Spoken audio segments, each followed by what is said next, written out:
Bonjour à tous, bienvenue au premier petit déjeuner de l'association des Amis de la Fondation France-Israël.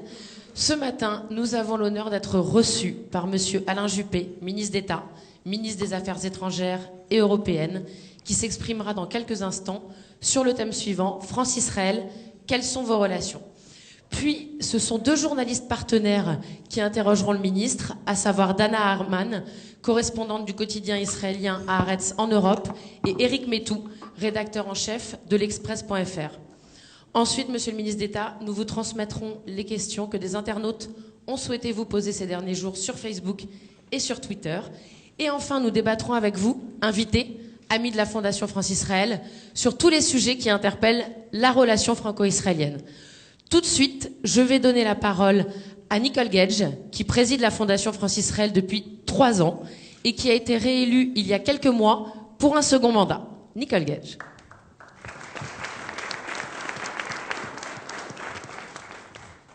Bonjour à tous. Monsieur le ministre d'État, ministre des Affaires étrangères et européennes, vous soutenez cette Fondation France-Israël qui a pour vocation, comme chacun le sait ici, puisque vous êtes tous soit des amis de la Fondation France-Israël, soit des amis d'Israël, qui a pour vocation de faire le lien, d'encourager, de tisser des relations d'amitié entre la France et Israël.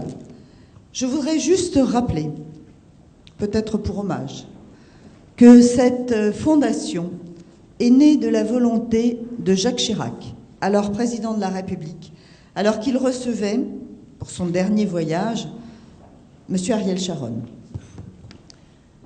Le président de la République de l'époque avait voulu, dans ce qui a été interprété comme un réchauffement des relations entre la France et Israël, nous aider à faire perdurer ce réchauffement et à faire en sorte que, au-delà des sentiers de la politique ou de la diplomatie, et même des actions et activités communautaires, eh bien, puissent, entre Français et Israéliens, se construire encore plus de ponts pour que les Français et les Israéliens, les deux peuples, puissent partager ce qu'ils ont de meilleur en commun, leurs valeurs, leurs ambitions de coopération, que ce soit dans le domaine culturel, économique, artistique, technologique, ou dans le domaine de la mémoire.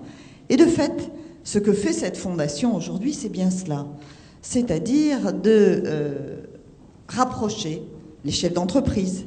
La dernière fois que nous l'avons fait, pour ce qui nous concerne à la Fondation, c'était autour de Christine Lagarde, juste avant son départ au FMI. Nous avons réuni 350 chefs d'entreprise qui ont dit haut et fort leur volonté d'améliorer encore les relations économiques entre les deux pays qui ont déjà un tel potentiel.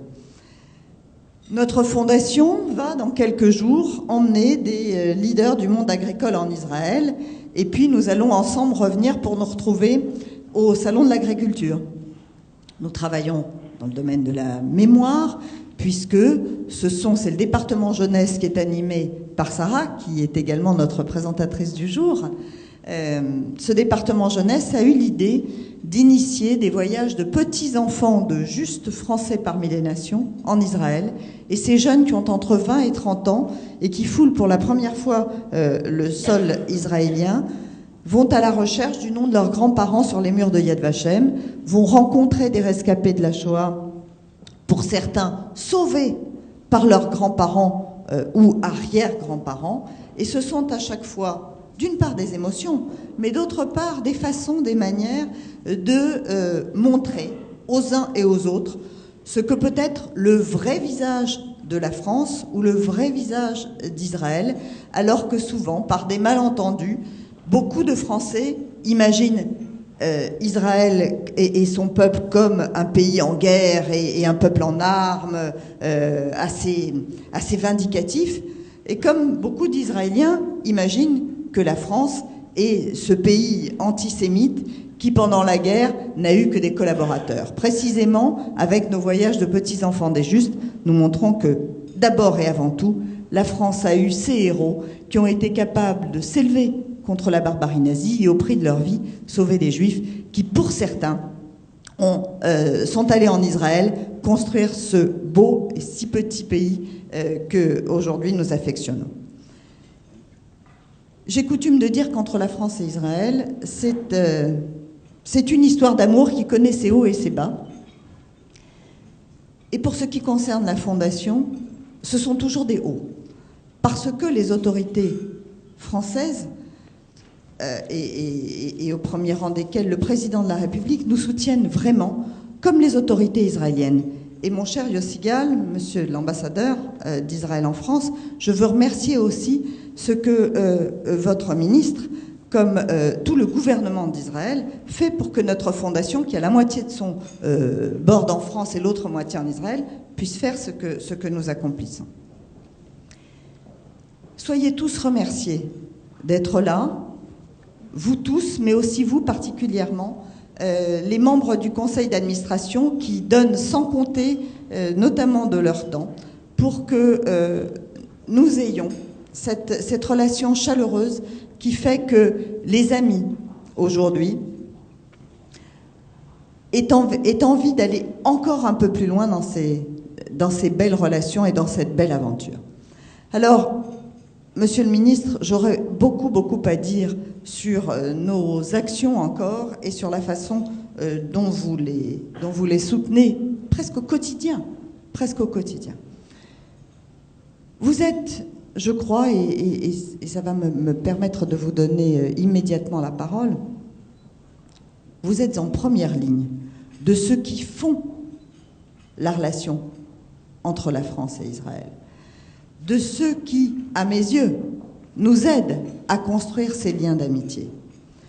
Mais on parle, dans les relations entre ces deux pays, de belles aventures, mais aussi de malentendus, de contradictions, d'oppositions, de déceptions.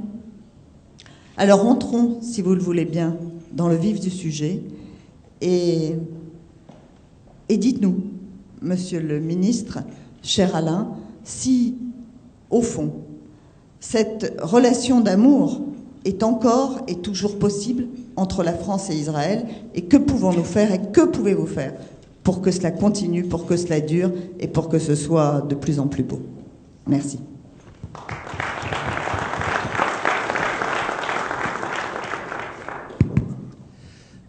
Madame la Présidente, chère Nicole, Monsieur l'Ambassadeur, Mesdames et Messieurs, chers amis de la Fondation France-Israël, je suis d'abord très heureux de vous accueillir ici ce matin au Quai d'Orsay et très honoré, si je suis bien informé, que ce soit l'un des premiers petits déjeuners thématiques organisés par cette belle association.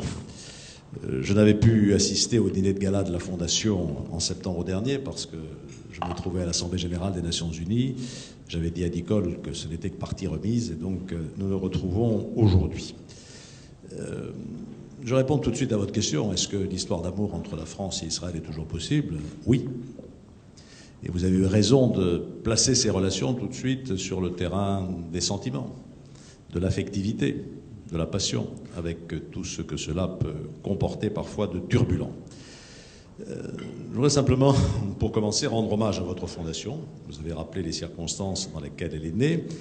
Et j'observe au fil du temps que vous avez fait un travail considérable pour faire connaître Israël et la richesse de la société israélienne à l'opinion française qui, vous avez raison de le dire, se fait parfois une idée un peu déformée de la réalité israélienne.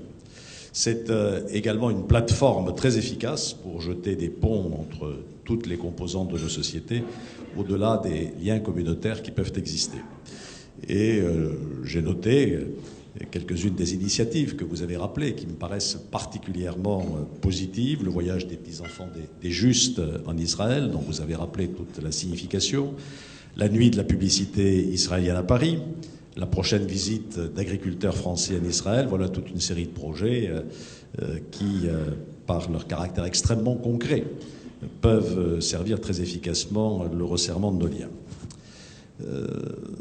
Cette amitié entre nos deux pays, je le dis sans aucune espèce de réserve ni d'hésitation, nous voulons continuer à l'enrichir. Vous savez que c'est la volonté maintes fois exprimée du président de la République, du gouvernement et très largement de beaucoup de forces politiques françaises, en particulier celle à laquelle j'appartiens. La France est et restera l'ami d'Israël.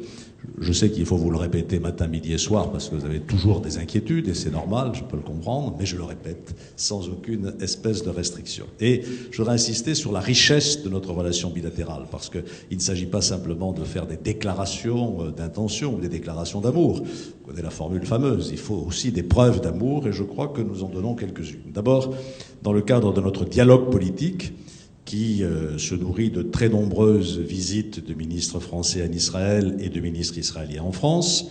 Je me réjouis d'ailleurs que grâce à l'adhésion d'Israël à l'OCDE, les ministres israéliens sont encore plus nombreux à venir à Paris, où ils sont évidemment les très bienvenus. Je pense aussi à notre coopération culturelle, et je tiens beaucoup à cette dimension de la relation entre nos deux pays. Cette relation culturelle est très vivante. Je rappelle qu'en Israël, vous me corrigerez, monsieur l'ambassadeur ou madame la présidente si je me trompe, mais un habitant sur 10 est francophone. C'est de l'ordre de grandeur, en tout cas. Et notre ambassade a à cœur de répondre toujours mieux à la soif de culture française qui existe. Les récentes initiatives que nous avons lancées, comme le festival Lire en scène ou le forum Démocratie, organisé en lien avec les grands médias israéliens, ont été de véritables succès et nous sommes tout à fait décidés à les renouveler. Je voudrais aussi insister dans ce domaine des relations humaines sur la coopération décentralisée qui est très vivante.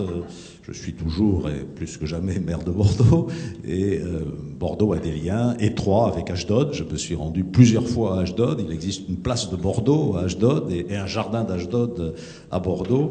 Et je crois qu'entre les tissus associatifs de nos deux villes, les choses se passent très bien dans le concret là aussi et dans l'affectif. Alors, il y a des domaines où nous pouvons progresser. Tout n'est pas évidemment parfait, et heureusement que nous avons bien sûr des marges de progression. En tout premier lieu, dans notre relation économique et commerciale, qui est peut-être un peu le talon d'Achille de la relation entre France et Israël. Aujourd'hui, nous ne sommes qu'au 10e rang des exportateurs vers Israël.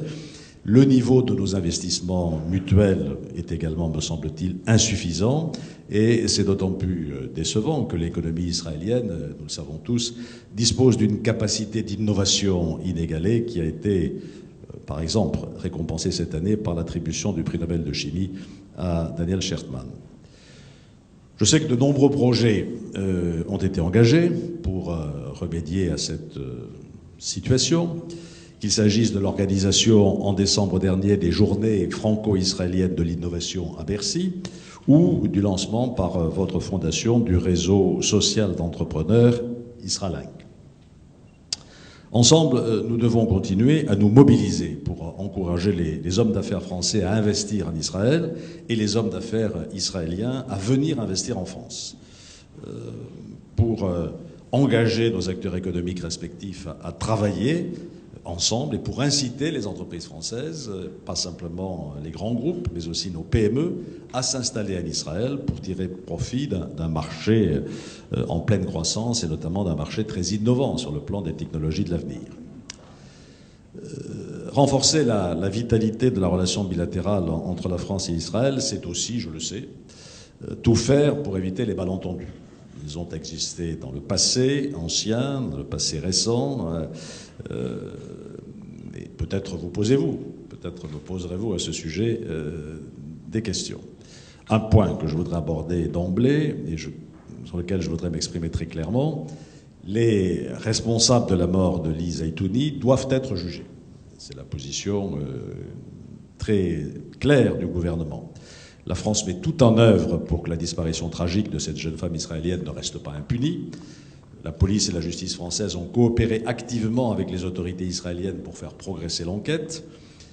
Notre droit, vous le savez, ne nous permet pas d'extrader les suspects du fait de leur nationalité française, ni d'engager de notre propre initiative une procédure judiciaire en France à leur encontre, mais nous n'attendons qu'une saisine de la part des autorités israéliennes ou le dépôt d'une plainte en France par la famille pour lancer cette procédure.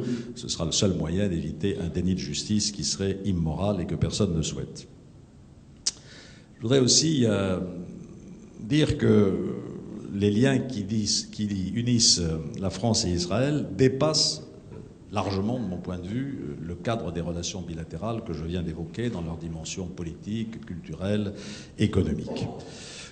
Nous mesurons pleinement les défis que représentent pour Israël les bouleversements en cours dans le monde arabe, et dont il faut bien dire qu'ils nous ont tous surpris.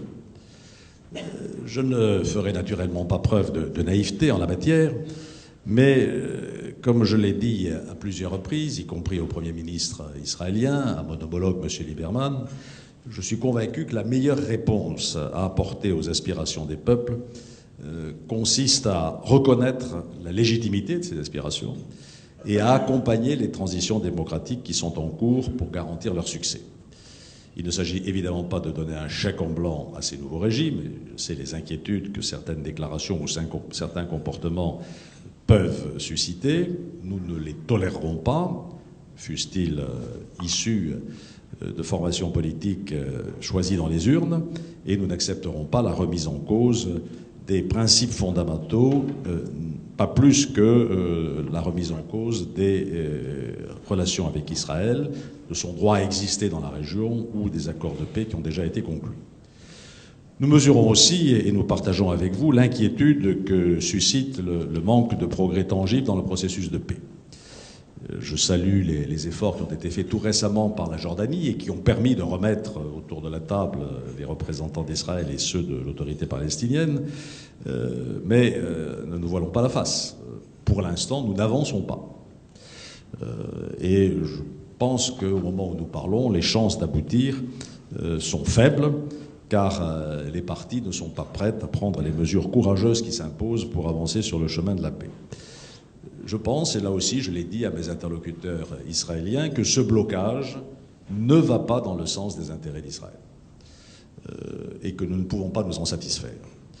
Il est de notre responsabilité à tous d'encourager les parties à recréer un climat de confiance qui est indispensable à la relance du processus de négociation, seul à même de mettre un terme au conflit. Et c'est la raison pour laquelle nous avons vivement condamné l'accélération récente de la colonisation qui menace, je crois, la solution de deux États qui, pour nous, reste l'objectif à atteindre.